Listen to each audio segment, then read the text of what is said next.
Welcome to episode 19 of the Active Bariatric Nutrition Podcast. I'm your host, Kim Tirapelli. Today's going to be a really great episode as I have two amazing guests on, husband and wife, Michael and Denise Pagano.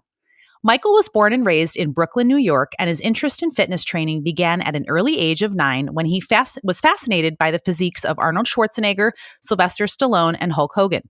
He focused on bodybuilding and had dreams of being a pro wrestler. Life takes turns, and he met and later married his high school sweetheart, Denise, and began their family.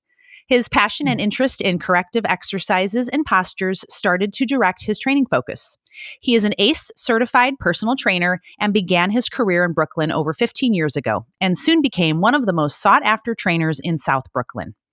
Michael's training focus is hypertrophy, corrective exercises for pain management, and posture.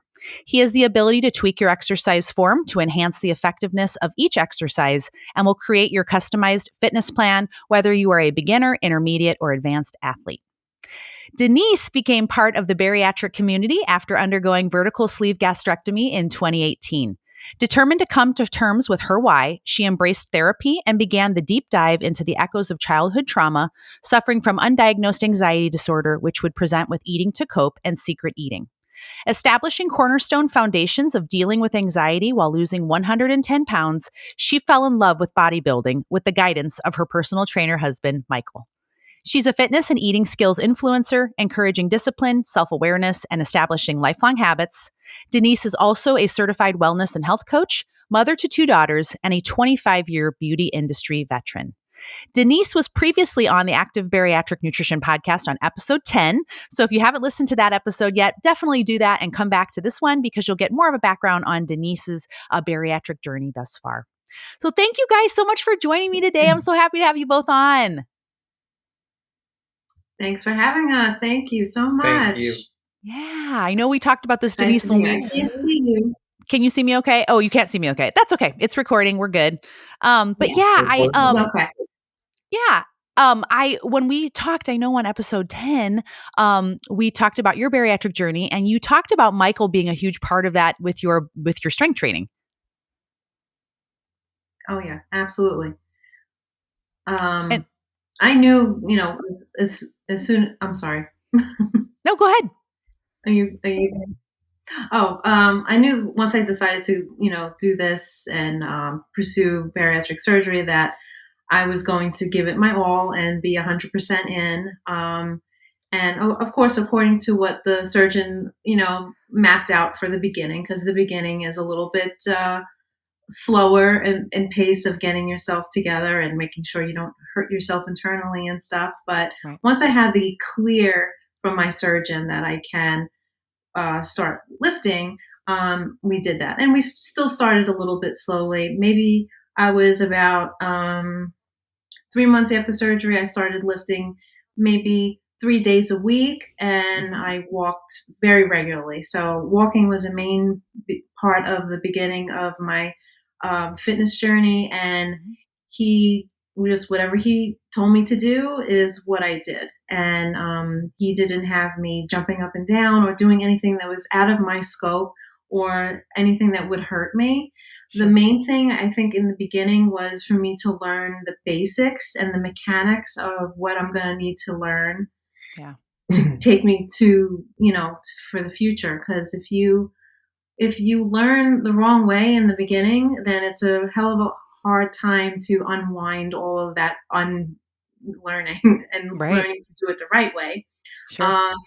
So that was really it. It was just, I knew that this was something that was going to benefit me. I didn't know exactly how I wanted to look. My main goal was to lose weight and get as, lean as I was physically comfortable with, and I really had to take it in stages and see where I was at and what I liked in the mirror, Sure. Yeah. And I know you said that you had surgery in 2018. You started lifting around 3 months after surgery, with walking being kind of your beginning activity. So from when you began lifting, you said you were doing it 3 days a week to where you are now. Tell us a little bit about how that has changed over time. How has your, weightlifting changed over time, and also your goals with weightlifting? So from 3 days a week, I Michael really focused on a lot of compound movements in the beginning. Mm-hmm. So that was a lot of a focus, and movements that I still do to this day, 5 years later. So it's not like, oh, let's just do this for this amount of time and then you don't go back to it anymore.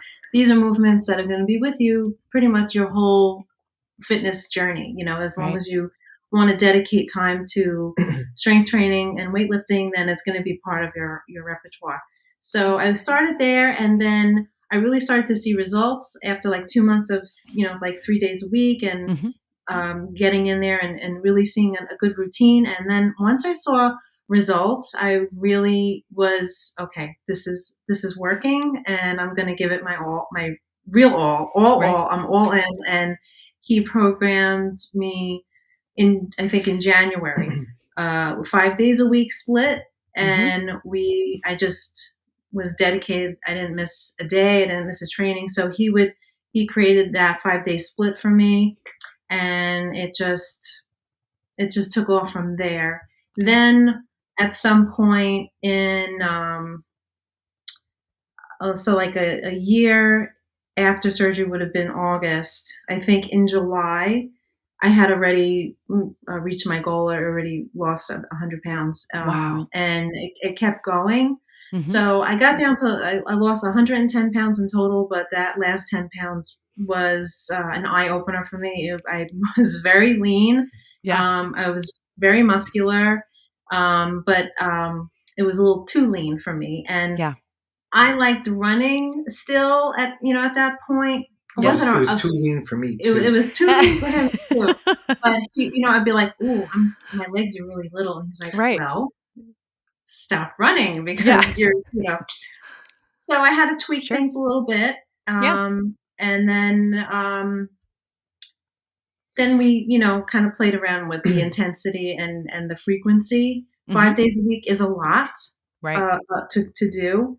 And I think I was a little bit worn down a little bit. Okay. And I felt comfortable that I had wiggle room because of the amount of weight that I lost. Sure. And I said, okay, I think we can pare it back to like 4 days a week. Perfect. So that's where I was at for a long time, was Mm-hmm. about 4 days a week. And then, certain things, then we go, let's try 3 days. You go in and out, Sure. right? Sure. And Yeah. so right now, where are you at? Like, as of you are now, like, see what you had 2018, you had the surgery. We're in 2023, so Oh, we're at 5 years post op. How many days lift? Do you lift per week right now? so I'll vary between. He gives me a new plan every 6 weeks. Okay. So sometimes I'll be like, let's do 3 days this time. Let's Sure. see how it goes. So usually 3 days is a full body days. Yep. And then I'm like, and then when the 6 weeks go by, I'm like, let's go back to 4 days. Let's Yeah. do 4 days and an extra upper for me. And it really just all depends, on how things are going, what my kind of focus is for that Mhm. period. Sure. So I vary between 3 to 4 days. I love that. That's great info. And Michael, tell us a little bit about, so when you're working with, I know obviously you worked with Denise and you work with lots of other clients, but for bariatric clients, are there any specific considerations you take into account when you're developing their strength training program? Well, we send out a questionnaire that asks them, all the clients, their goals, what restrictions they may have, physical restrictions, any doctor recommended restrictions that they're going to have. Most doctors will. It's sort of, they have this blanket issue of don't lift more than 5 pounds, don't lift more than 10 pounds. Right. And her doctor was really, really good. He was excited that she was going to start lifting. So he promoted that. Many doctors will not and really have the client hold off, but it depends on the client. Everything's individual. Right. So um, any restrictions that they have, we would ask them about mobility issues. And I would have them see if they can send me videos to see if they can get in certain positions like a squat, do certain movements to send them to me. And Mm-hmm. then when programming for especially a bariatric patient that has had surgery and has a limited calorie intake, so you have to dial that down and take that take so many things into consideration when programming.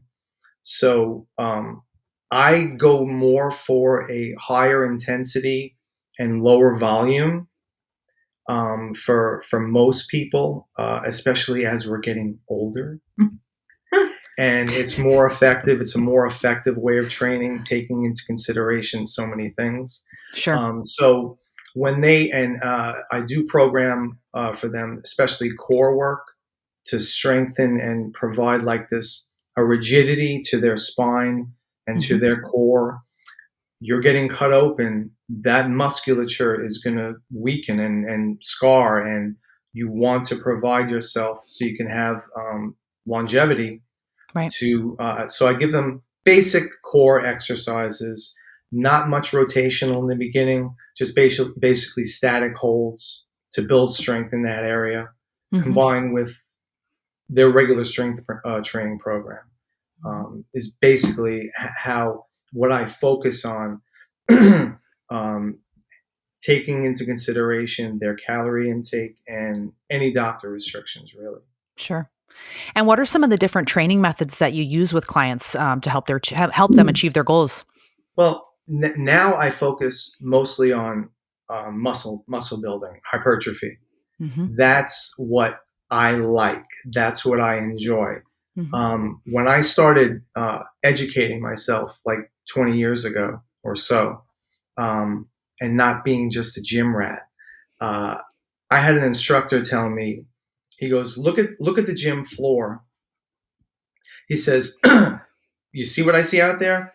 Machines. He goes, they're just chairs. And I was like, okay, that's one way of looking at it.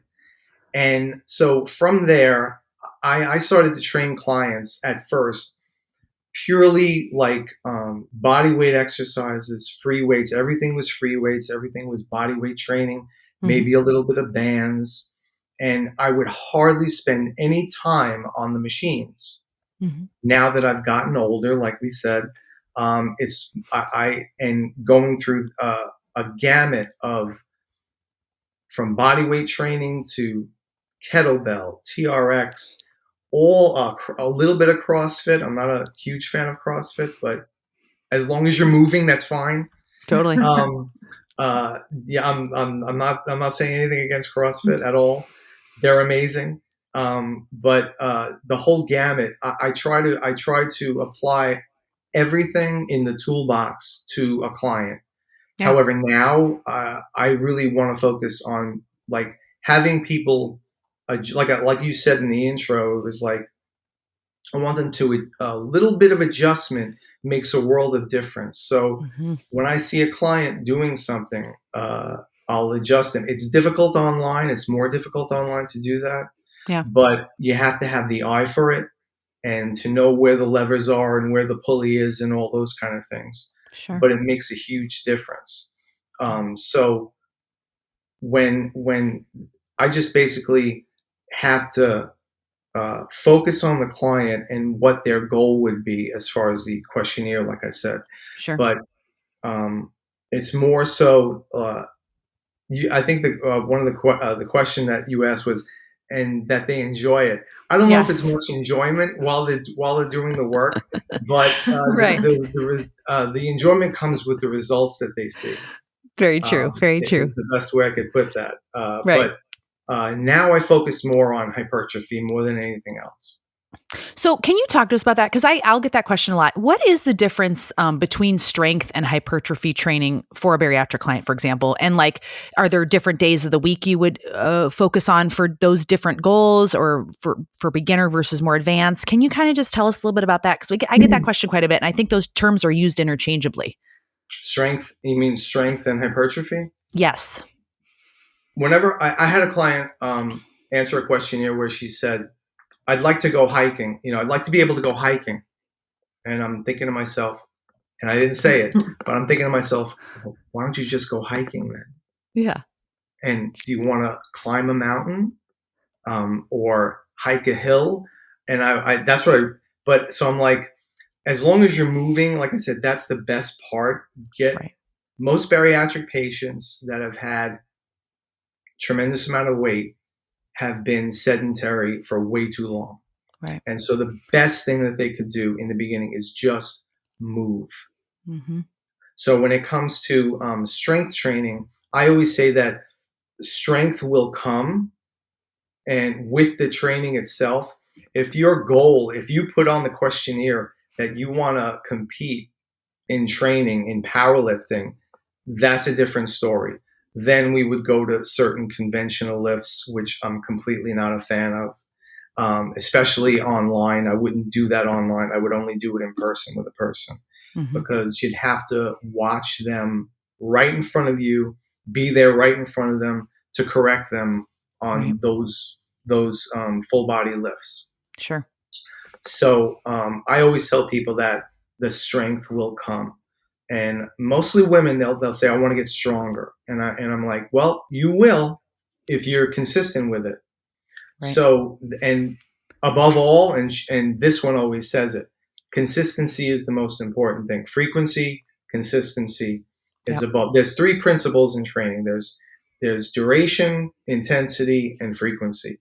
And frequency is the bedrock of all of it. Yeah. So, and as far as programming that, I usually start people out 3 times a week is ideal, especially even for a beginner, even for an intermediate or an advanced lifter, depending on what their goal is. Sure. 3 days a week, I would say, is minimum.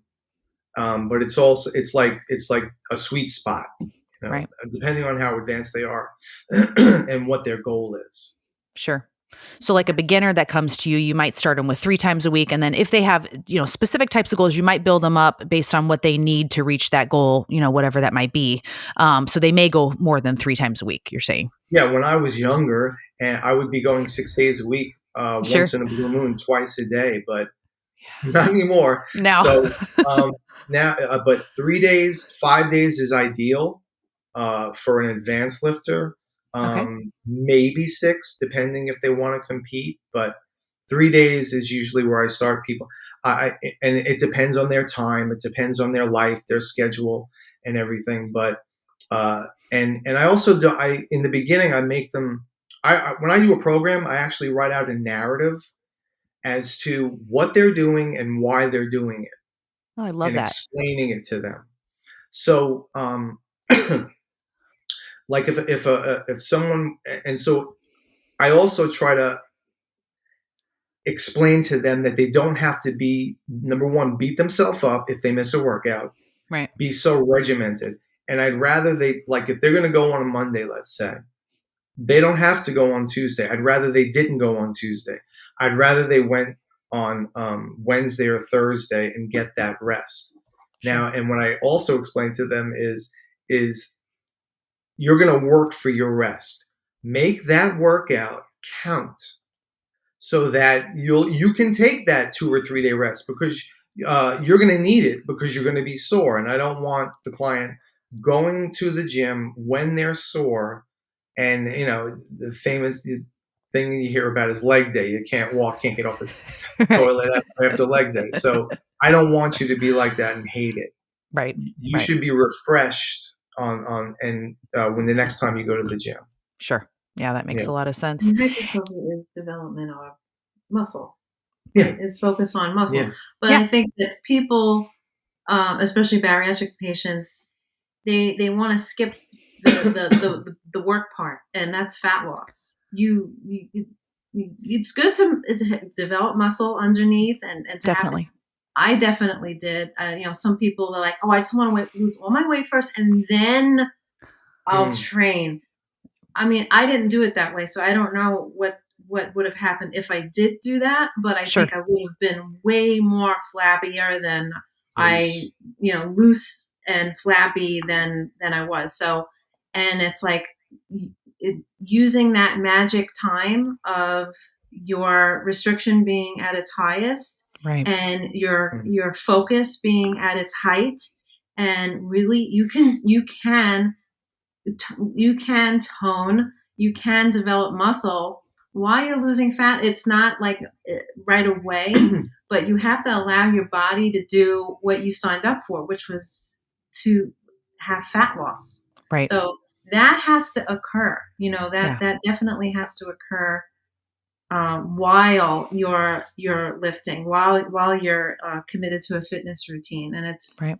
it's so important to utilize that first year. It is. I mean, Absolutely. to wait until you're done. Some people never finish, and Yeah. that's not a position you want to be in. So coupling these two things together, because you may have a week where your weight loss is slowed down, but you may also have a week where you've been the strongest you've ever been in your life, or Yep. oh my gosh, now I can actually walk up the stairs without getting out of breath, Yep. or hey, I started off doing step ups, literally holding on to everything I could, and that was in the gym. I was like, Right. well, holding on to him, Sure. and now I don't need to hold on to anything, and I'm holding Right. on to weights while I'm doing it. So it's Right. like you have other goals that are in place during that whole magical year of the first year after surgery. Yeah. I think that's such a good point, because you were saying how you had already lost, your 110 pounds in that first year. And I would say that a lot of that might have to do with the fact that you had started lifting pretty early on also. You started around the 3-month mark, just going and getting going. And that starting earlier and that ability to build on it over time, I think was so helpful, especially also with gaining some muscle as you go and getting stronger. I think definitely can occur in that first year also. Absolutely did, 100%. It all went together. It was Yeah. the beginning in the first year. It was like Christmas every morning. Right. It was literally Christmas every morning, because it was like I would weigh every day. That didn't bother me. Some people can't handle that, and that's fine. Sure. I was able to associate that with data and looking at it in a scientific viewpoint. But every morning was Christmas, like, oh, down another half or down another ounce, or I was excited, but it also Right. allowed so much information for me to be like, okay, so maybe yesterday's meal had a little bit too much sodium in it, or maybe, so it allowed me to manipulate my nutrition according to my efforts in the gym as well. Or like, Right. okay, I burned, I mean, they say, these trackers aren't so accurate, but it gives you a little bit of Gives an you idea. parameters. Yeah. Like, Gives you some okay, guidelines. if I'm eating 600 calories for the day and I just spent, 400 of them in the gym, may have to, pare it down somewhere. Right. Or, oh, that's the reason why I didn't lose Right. these last 3 days, is because I didn't eat enough. I trained too Right. much. The Right. body is smart. It's going to want to preserve you. So, Yeah.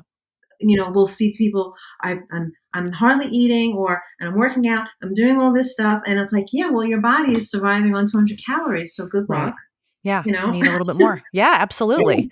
And she was so in tune with her intake that she would wear herself in the morning and be like, oh, I'm a half a pound up. Why? What did I eat? Oh, Yeah. it was this sweetener. I got to get rid of this sweetener. And it was just a small thing, but she was so in tune with it. Being mindful. I was like, you're nuts. But it actually worked. It was funny. It was crazy. No, absolutely. No, and that's what's great about that data collection. I like, like I said, I always think of it as data, and it's not necessarily bad or good. It's just info, right? It's just numbers or whatever. It can help you with the direction that you're going, for sure. And I wanted to ask so Denise, right now, you said that you're, when you're doing 3 days a week, you do like full body lifts, versus if you're doing, and Michael, chime in too, if you're doing more days a week, then you can do an upper body, lower body split. Can you just tell the audience a little bit about, when you do a full body, what does that include versus an upper versus lower split, just for people to understand the difference? Well, when programming her, I spread her volume out throughout the week. I do basically a push-pull for myself and for clients, more so a legs push-pull. It depends on how many days of the week they can go to the gym. It depends on their goals. When they put down they want a booty, well, okay, then you're going to work out your booty about 3 times a week, and I'll spread the other leg exercises over the rest of the week.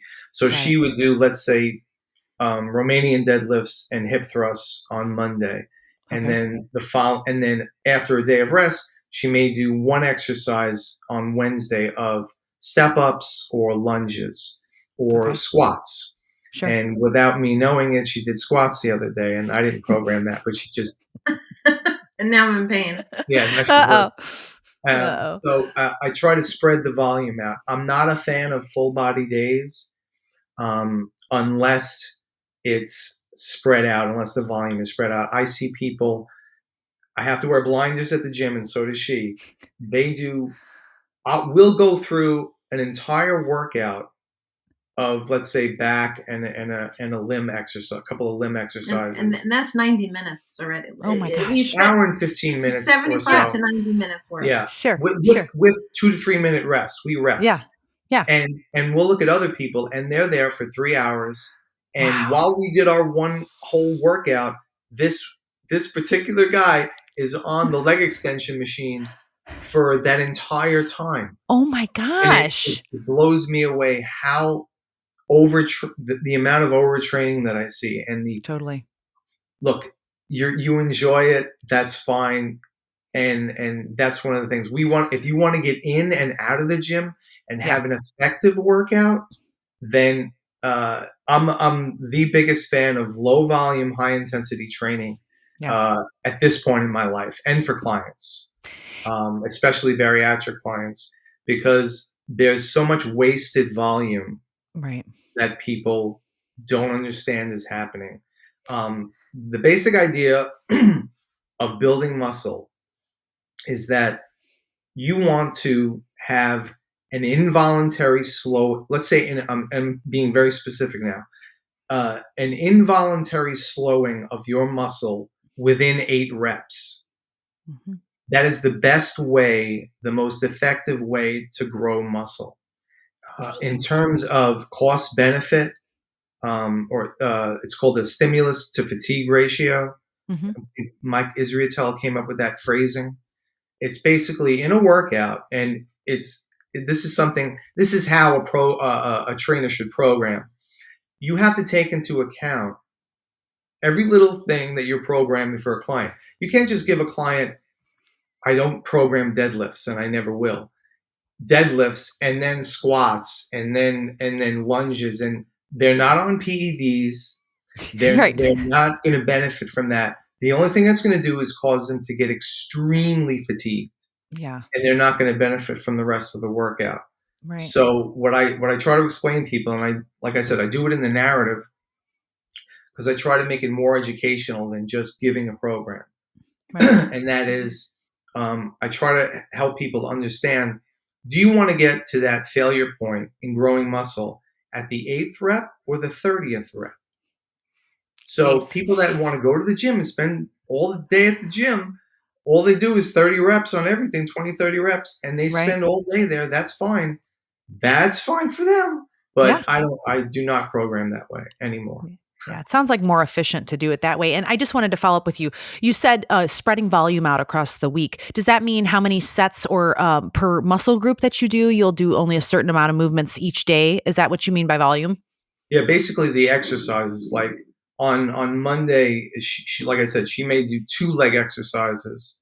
And I only give her like 2 to 3 sets. Mm-hmm. One may be a warm up of light reps, and the other 2 sets are anywhere from 0 to 3 reps in reserve on those sets. And then on her next workout, and it, like I said, it doesn't have to be religiously Wednesday, it could be Thursday, depending on how she feels. She would do, let's say, RDLs and step-ups. Mm-hmm. And then on the 3rd workout, leg extensions and leg curls. And it would basically be from compound movements to more specific movements toward the end of the week. Yeah, I love that. And I love that you brought up reps in reserve. Can you explain what that is to folks to understand, like what 0 to 3 reps in reserve mean when you're pushing yourself? What does that mean? Yeah, that's one way of saying, like, let's say you're doing anywhere from 8 to 12 reps in a set. Now, this is the kicker. The other way to phrase it is ratings of perceived exertion. Mm-hmm. Now, it's perceived.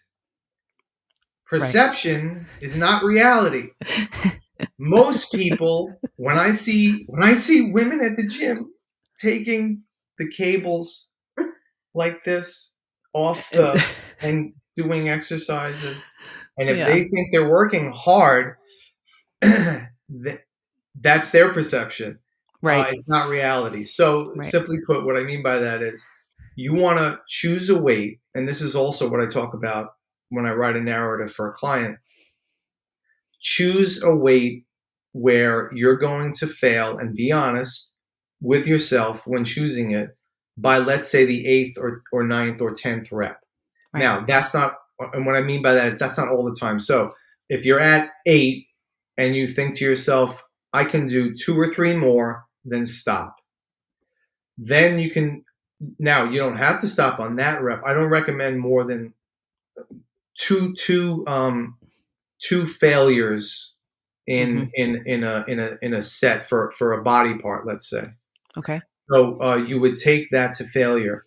Now the reps are, so that, like I said, you have to be honest with yourself. The reps in reserve is what you have left. Yeah. If you can do 10, if you're at 8 and you can do 7 more, the weight's not heavy enough. like gotta her, go up. Yep. like her, Right. Go up. You have to go up. Yeah. So that's and weight is relative. Like I said, the strength will come. Weight is relative to whoever you are. Just because someone is doing a certain amount of weight does not mean you have to. Yeah.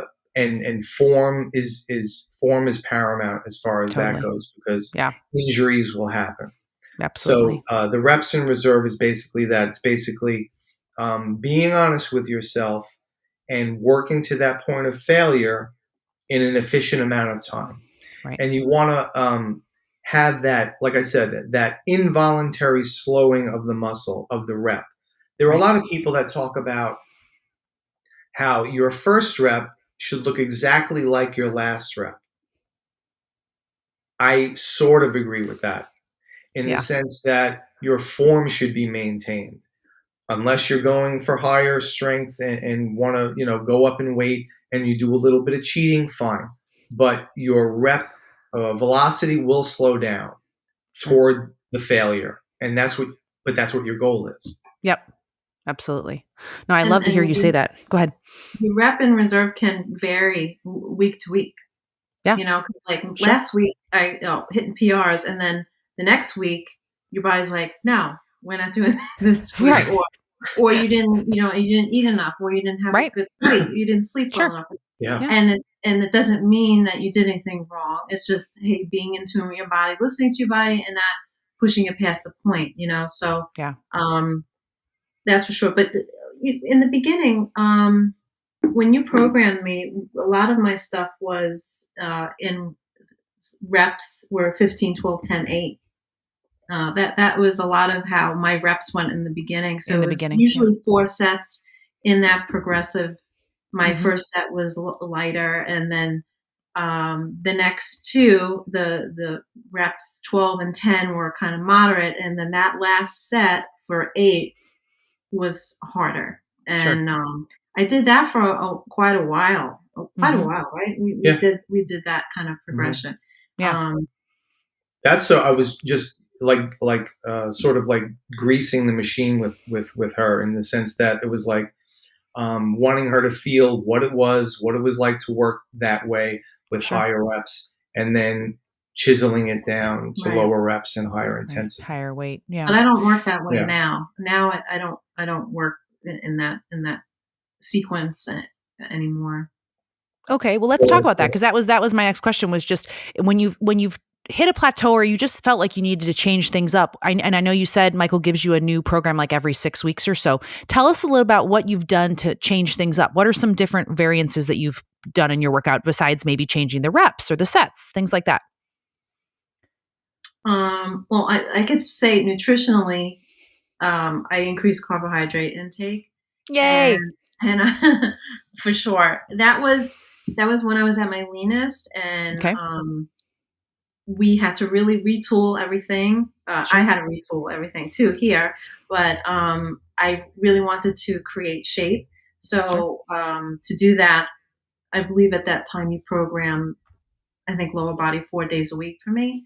Yes. And I didn't know. I was just like, yeah, why do I feel like, why am I doing glutes again? Okay, whatever you say. Why? So, but I increased carbohydrates as much as my body can tolerate. I didn't push past, the point. Sure. But I also introduced creatine into the regimen, and Excellent. that really helped with muscle development and the volume of it, and really kind of like, it was just like the cherry on top, for me, and for how the look that I wanted to go for. I wanted to look that I was trying to look full.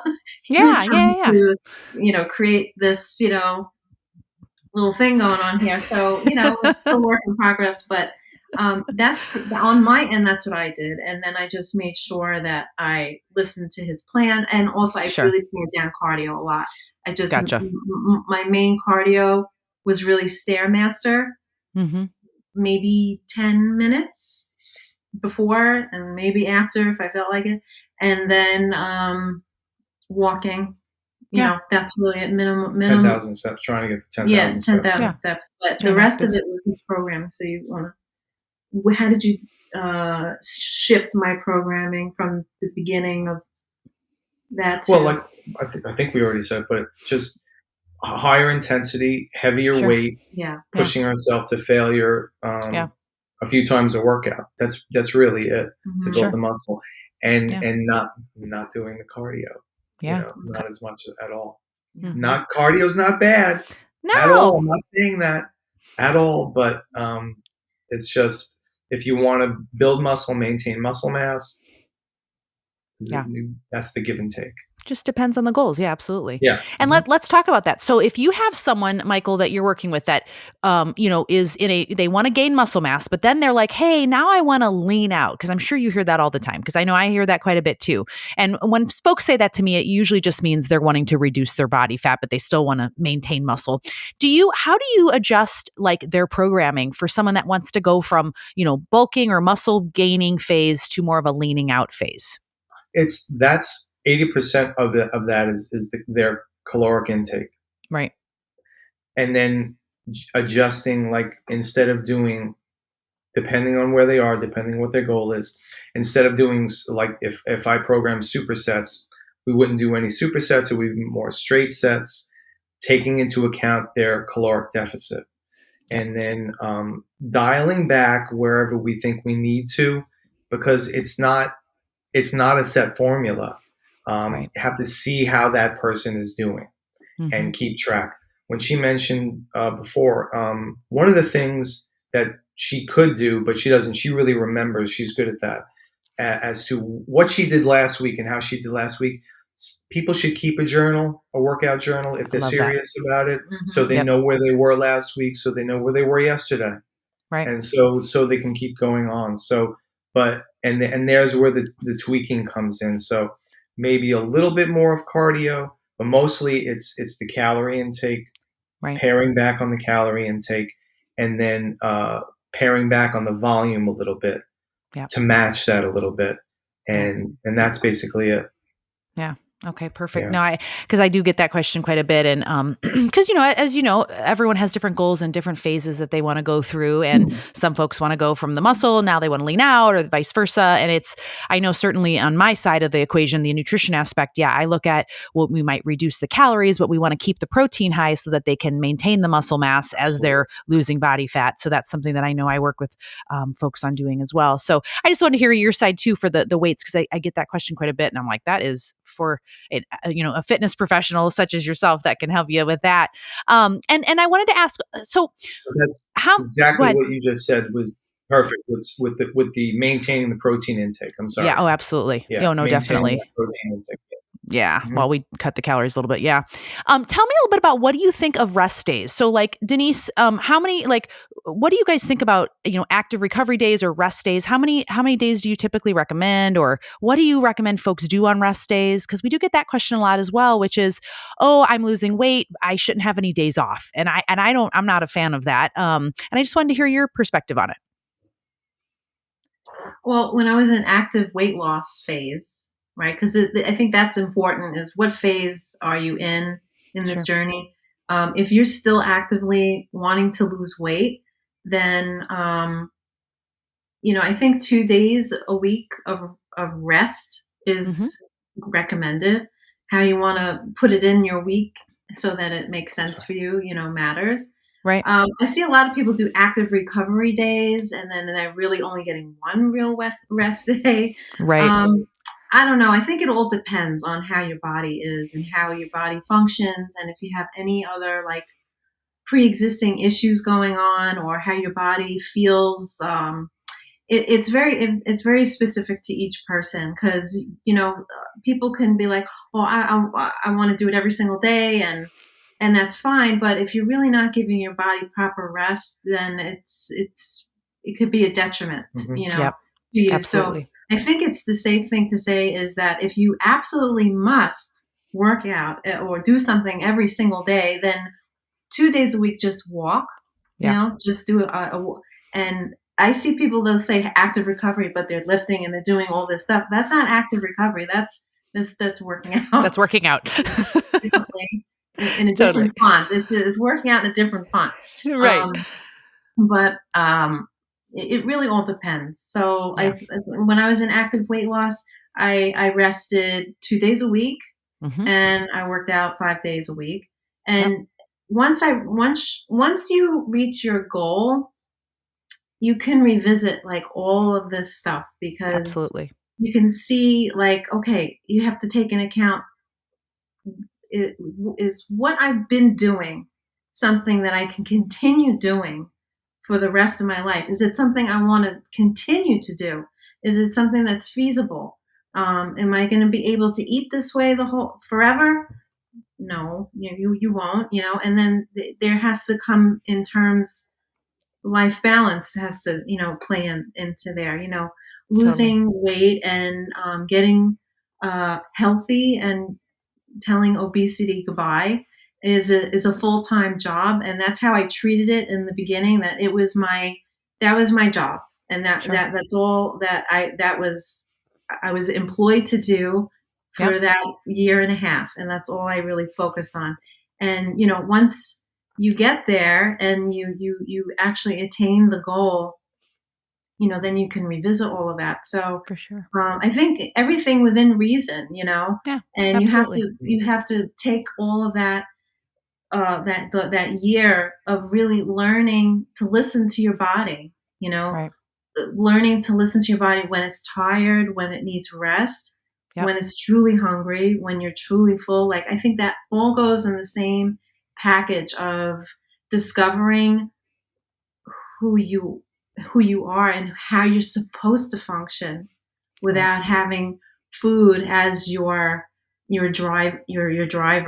Food Hmm. was the main focus of a lot of our lives, right? And it was the main decider of our day, Right. and we couldn't hear anything else.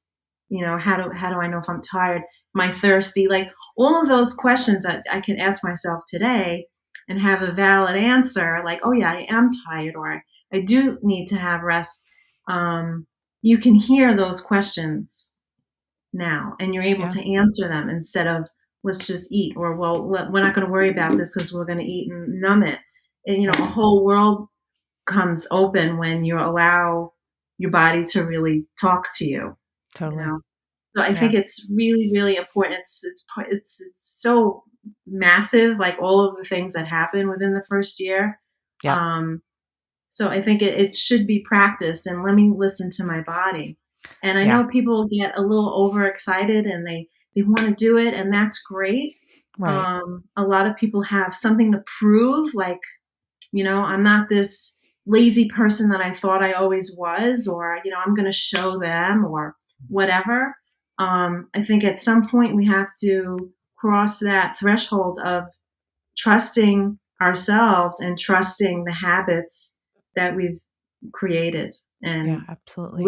really listen to ourselves and be like, oh yeah, it's okay if I take a day off today, because I know I'm going to put my sneakers on tomorrow and Yep. go.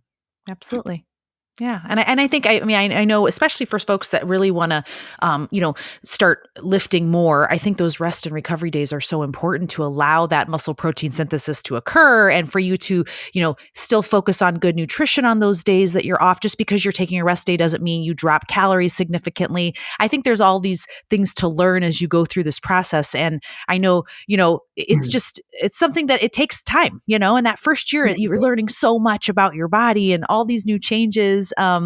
Anyways, I just appreciate that because I think the message that it's very individualized, but I'm a big fan of rest days, just because I think it's important And to answer your question, I never go to the gym 3 days in a row. No, you have a If day I off. do, Yeah. that's big It's trouble. rare. It's very rare. Yeah. It's not good. Yeah. If I go to the gym 3 days in a row, you don't want to talk to me on the 4th day. Right. I'm miserable. So I know 2 days in a row is and then I need to have a rest day. Sure. And very simply, if you're working out, let's say on a Monday, and you're very sore on Tuesday, the best thing you could do for a recovery is either walk or I think bike. Doing stationary bike or riding around, just to that it'll help tremendously with that soreness. Sure. Just to get that blood flowing. No, that's a great tip. And tell me, so Denise, just I know we talked about this back in episode 10 about your nutrition and kind of things that you eat pre and post workout, but do you mind just sharing with folks a little bit about your nutrition changes over time, in general, how you've increased calories, or you just mentioned you did start adding in more carbohydrate. You realized that was an important piece to your workouts. Can you talk to us a little bit about how that nutrition has changed over time as you've changed your weightlifting, for example? Yeah, sure. Well, I make sure that I eat before I lift, that's for sure, because if I don't, it's a horrible lift, especially if I have lower body. I make sure that I have it's usually in the morning, so I'll have a really nice dense piece of toast, like a sprouted, like Ezekiel bread or something like that's slow digesting. Not because I have about an hour or so before I go to the gym, so there's a little bit of time for it to do its thing. And then I'll have protein with that, not way too much, and a moderate amount, lower in fat before I train. Sure. And then after I train, I'll have either normally what I'll do is I'll have a half of a high protein bagel, Killer Dave's bagel, what is it called? I don't know, multi something. I don't know. But it's really satisfying. That's not something that I would have had year one. Sure. No, definitely not.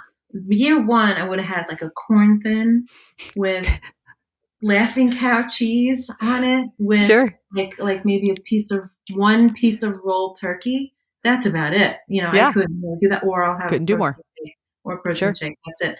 But I'll have a bagel. I'll have with mustard, and I'll have 2 slices of turkey. Yeah.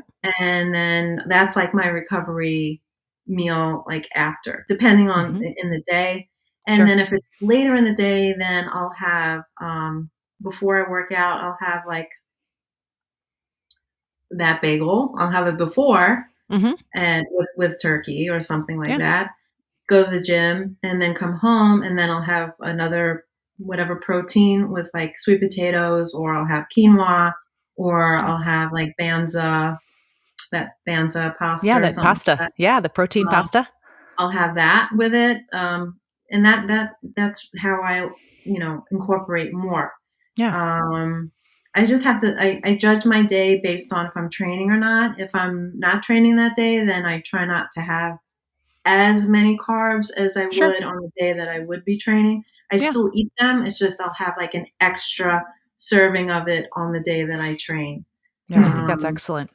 I love to hear that you're doing, especially the pre and the post, you're focusing on getting in carbohydrates pre-workout, and then post-workout having that protein as well as the carbohydrate, because folks I think we all forget about, we think, I have to have protein to recover, but you still need to replenish the carbohydrates that were stored in the muscle, right? And so we have to eat those as well in the recovery meal to help restore that muscle glycogen so that you can work out hard again the next day, because as we know, our muscles draw upon carbohydrate for energy. So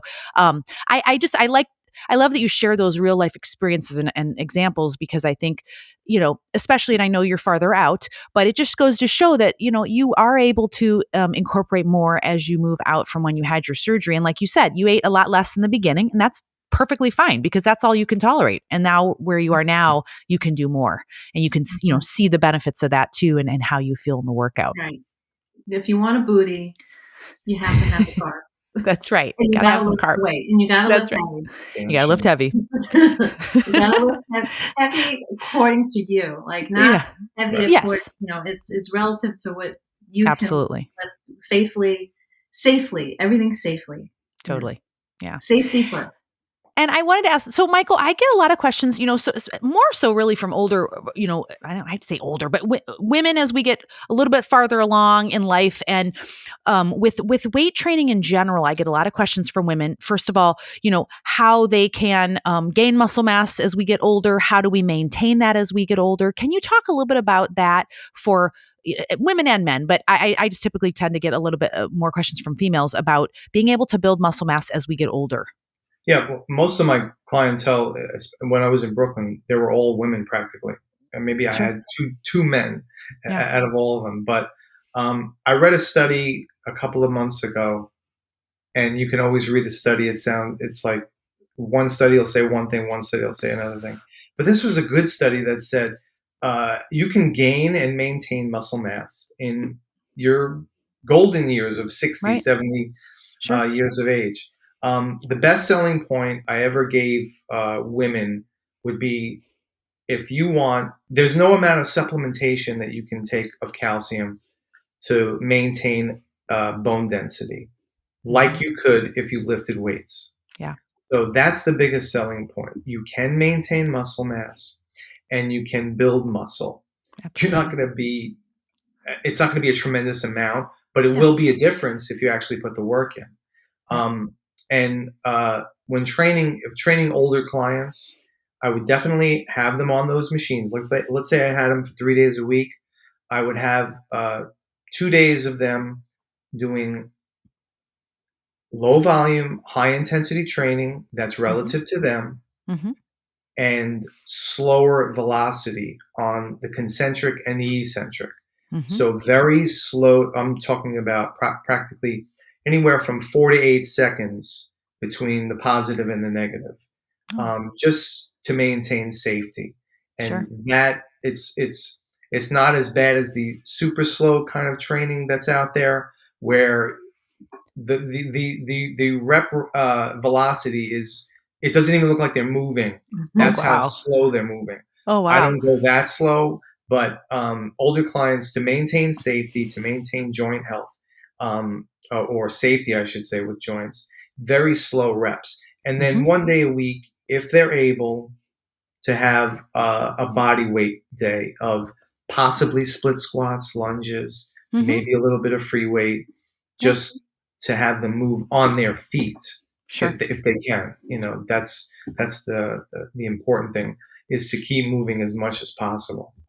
I love that. And I like that you're incorporating the body weight, especially for the balance and the posture and that kind of stuff, because it seems like that can be something that we struggle with as we all get older, is just maintaining balance and overall strength so that we, prevent the things like falls and that kind of stuff and maintain That's the overall real functional strength. training, exactly. Right. When people throw Totally. around that term functional training for older people, that's paramount, is to Yeah. be able to function. God forbid you're alone too. Right. Totally. Yeah.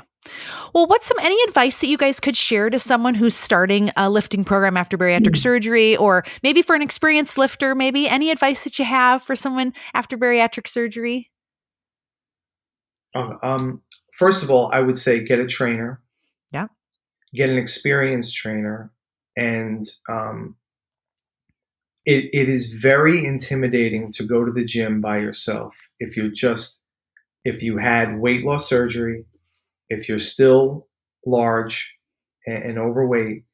It's very intimidating to go to a Sure. gym. And I'm not a fan of Planet Fitness. However, if you go to a Planet Fitness, it's much less intimidating there than going to another gym. And I'm not promoting Planet Fitness. I'm not saying that, but I'm saying the get out of your comfort zone and go to a gym. Sure. You can get some benefit from working out at home. We all did it during ridiculous COVID, Right. but um, to get out of your comfort zone, and you already got out of your comfort zone by doing bariatric surgery.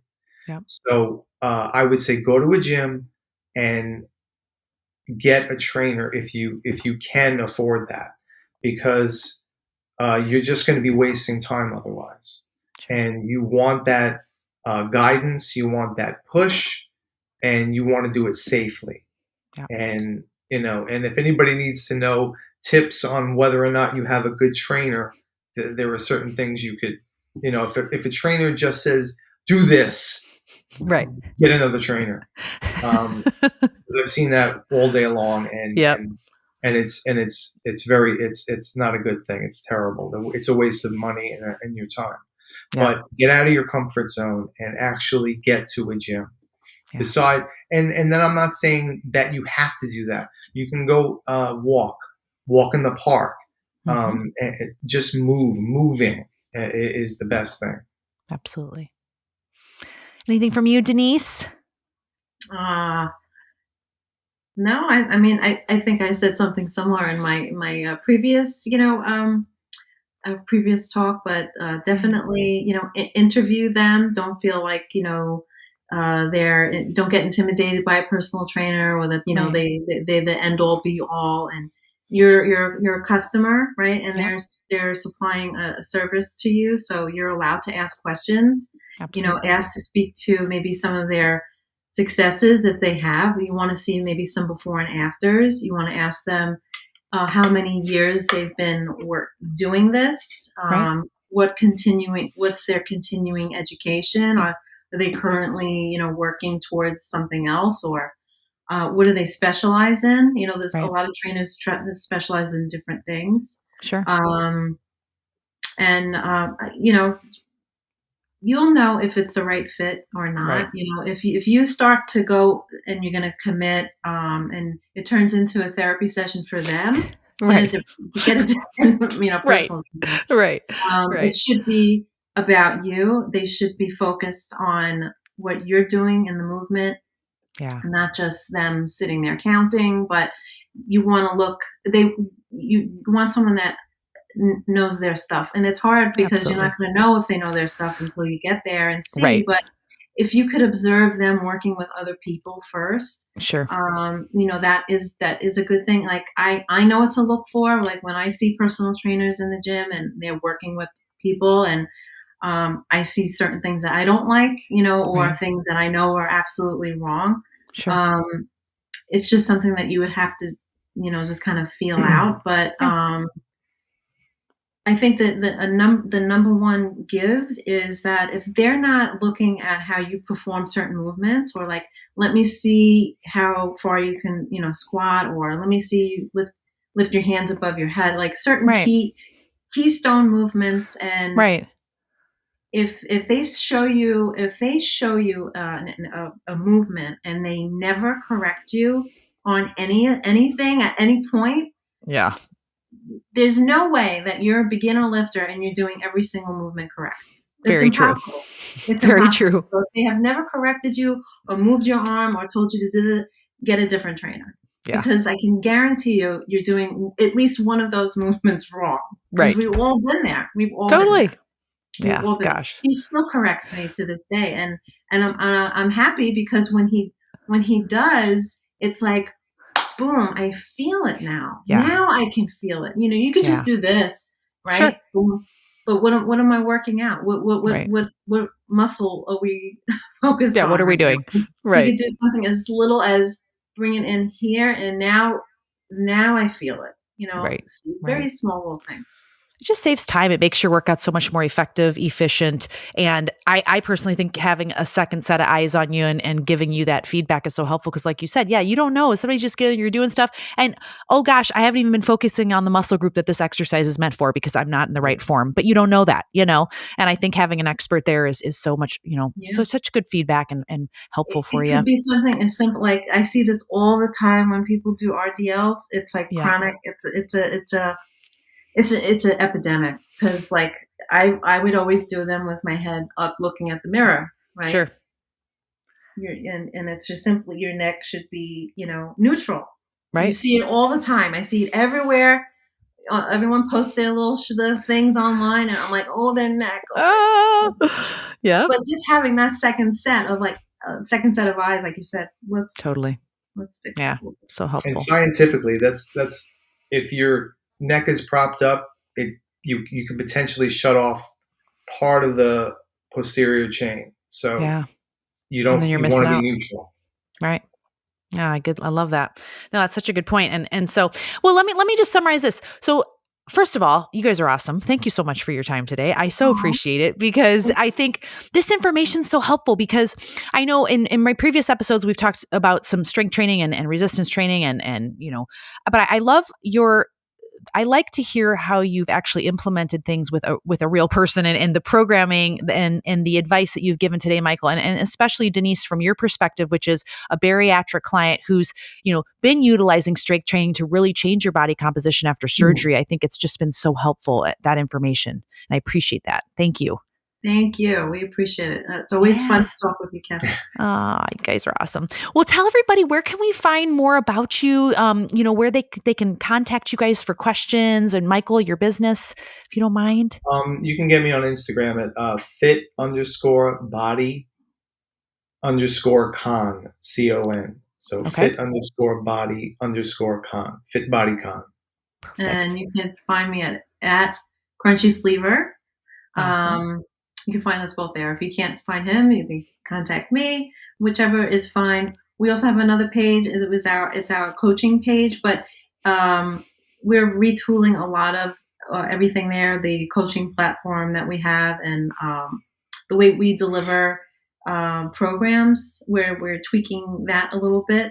So, but he's still providing coaching. So if you're interested in working with Michael on one-to-one, just send us a message, and we'll get your ball rolling.